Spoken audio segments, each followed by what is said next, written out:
Hello, everyone. Welcome to the Trend Playbook.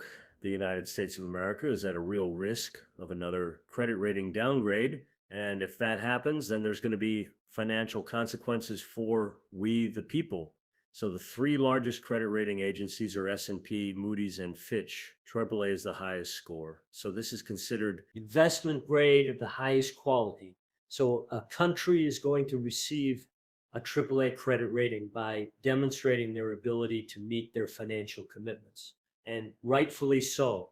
The United States of America does not have a AAA credit rating score. The credit rating agency S&P downgraded America's AAA rating back in 20 because America showed a lack of a credible long-term plan to reduce their debts and also the last-minute debt ceiling crisis. And then in August of 2023, Fitch downgraded America's AAA credit rating score as well. The reasons that they gave were a lack of cooperation between political parties, irresponsible fiscal policy making, and the reduced ability to manage long-term financial challenges for the country. And then in November 2023, Moody's downgraded America's AAA credit score as well. So it was all three of them, all three of the largest ones. So Moody's gave their reasons why. It was because Washington is too divided to manage the country responsibly, and the debt ceiling crisis that kept they said that it kept pushing the U.S. just so close to defaulting on their debt obligations. Of course, it's not good for their credit rating, and then also the exploding debts and deficits. Now, a good question is, do these credit rating downgrades really matter? And the answer is yes. Okay, why? It's because if a country loses its AAA rating, then it's going to raise the borrowing costs for the governments, which is going to increase interest rates for everyone. That's because most interest rates are pegged or they're affected by interest rates for treasuries. It's also going to reduce trust in US governments, which is going to weaken the US's position as the world's financial anchor. And I'll tell you that the way it's going, I expect more downgrades to come because the US government, what are they doing? They're continuing their fiscal irresponsibility, which is, of course, a big shame because it's the citizens that are going to suffer. Now, I want to show this to you in order to break down the situation so that everyone can understand how the politicians are basically destroying the country. So I'll start by saying this. The United States government is in a lot of debt, which I'm going to show you in a minute. But with all the money that the government owes, they have to pay interest on that debt. Here's how much interest the government paid in fiscal year 2020. $35 billion. In 2021, the government paid $452 billion in interest.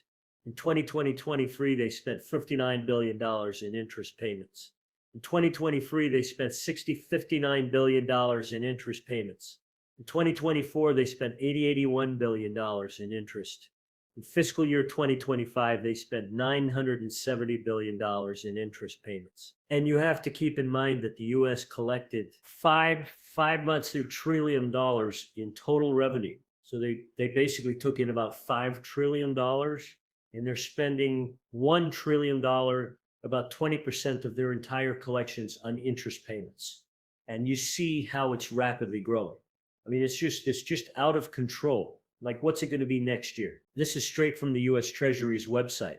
Government's national debts now stands at just under $38.4 trillion. I mean, we're the way that we're going to surpass $40 trillion next year. And you have to think about it, because the more debt that the government's going to have, then that's more debt that needs to be serviced with interest payments. Now, just want to explain to you why this is so irresponsible, how this all works, and why this warrants further credit downgrades.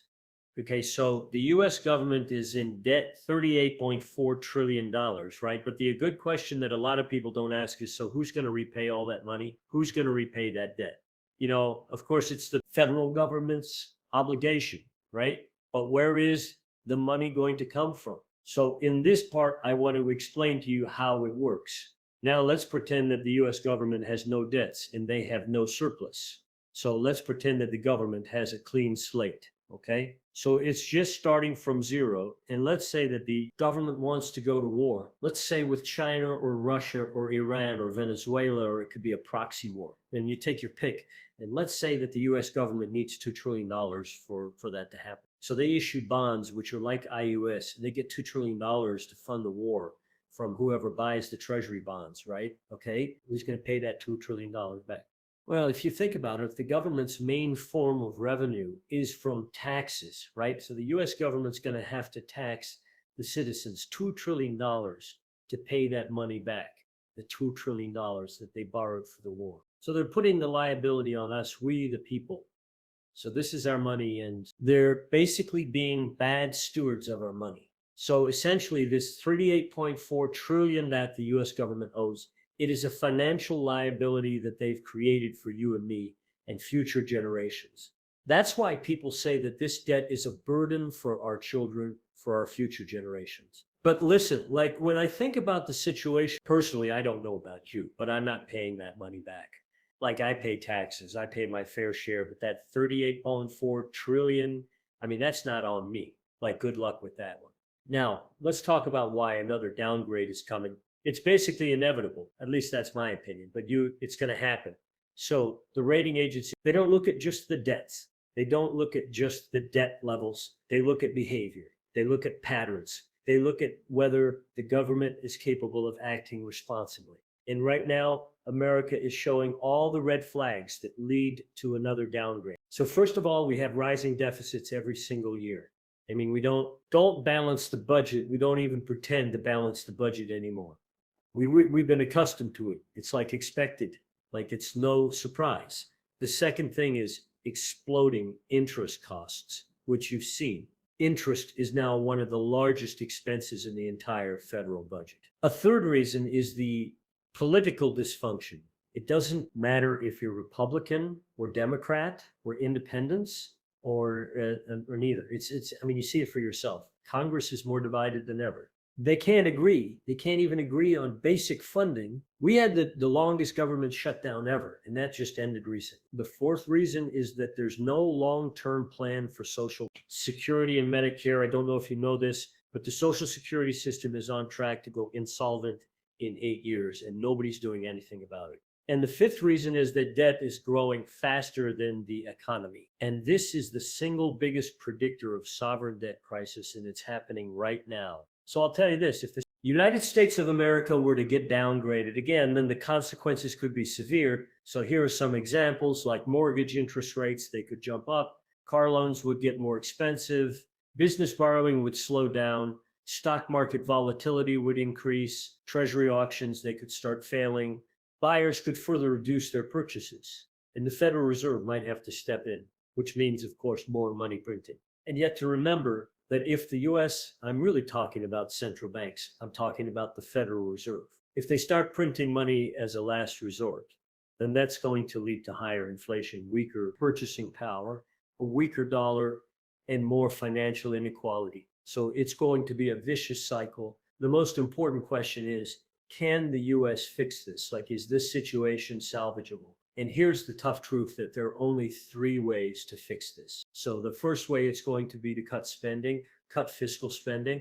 But you know what? Don't know what your opinion is, but I see that as politically impossible because nobody in Washington wants to cut anything. Otherwise, the politicians, they're going to risk losing votes. And every time that they try to cut it becomes a political attack ad, basically. And another example, I mean, you saw for yourself with Doge, like it was a flop. Like I thought they were supposed to cut $2 trillion in government spending, right? Or what happened to my $2,000 Doge dividend, right? Like I rest my case. So the second solution is to increase taxes. And of course, this is deeply unpopular. And okay, I want to address this. So I know there's a suggestion to tax the rich, right? Okay. But to give you some context into how bad our situation is, even if you confiscated every single penny from the top 100 richest Americans. So we're talking about Elon Musk, Larry Ellison, Mark Zuckerberg, Jeff Bezos, Larry Page, etc. You take every single penny from top 100 people. That would be 3 trillion. And we're at 38.4 trillion in debts and rising 2 trillion every single year. So honestly, you do that, you do something outrageous and extreme like that, then it's still not going to be enough to move the needle. The third solution, it's a bad solution, is to print money. But honestly, this is looking like it's going to be the most likely case. It's the easiest, it's the fastest, it's the least painful politically. But of course, it's going to come with consequences because if they go down this path, printing money is just going to lead to more inflation, more wealth inequality, and in the long run, it's going to erode the trust in the US dollar itself. So I want to give you my final word by saying this, that America is not going to go bankrupt tomorrow, okay? But the direction that we're heading in, the trend is bad. I mean, it's clearly not good. And the rating agencies, they see the same thing that we see. Debt exploding, interest costs exploding higher, political dysfunction increasing, and there's no plan to fix any of this. So I'll just tell you that another downgrade, it's not just possible, it's probable. And when it happens, Washington's going to blame everybody but themselves. But the truth is simple. They caused it. They let it happen. And the American people are going to pay the price. But listen, to speak to you plainly, yes, I do believe that we're going to get another credit rating downgrade. If you're going to ask me when it's going to happen, then I'll tell you that my expectation is it's going to be later, like deeper into 2026 or 2027. And to remember that there's three of the larger credit rating agencies. So who knows who's going to be the first one to pull the trigger. Now, if you're asked about the consequences, well, if you just think about it, the best case scenario with that, there's a credit rating downgrade, then it would be a nothing burger. Best case scenario, right? But I mean, there could be bad consequences, the ones that we mentioned. And if you think about it again, it's not like a credit rating downgrade would be a good thing. Like, it's not going to help the situation, right? Anyways, that's my opinion. Please let me know what you think. I look forward to hearing your comments. Please subscribe. Thank you for the support and wish you a very nice day.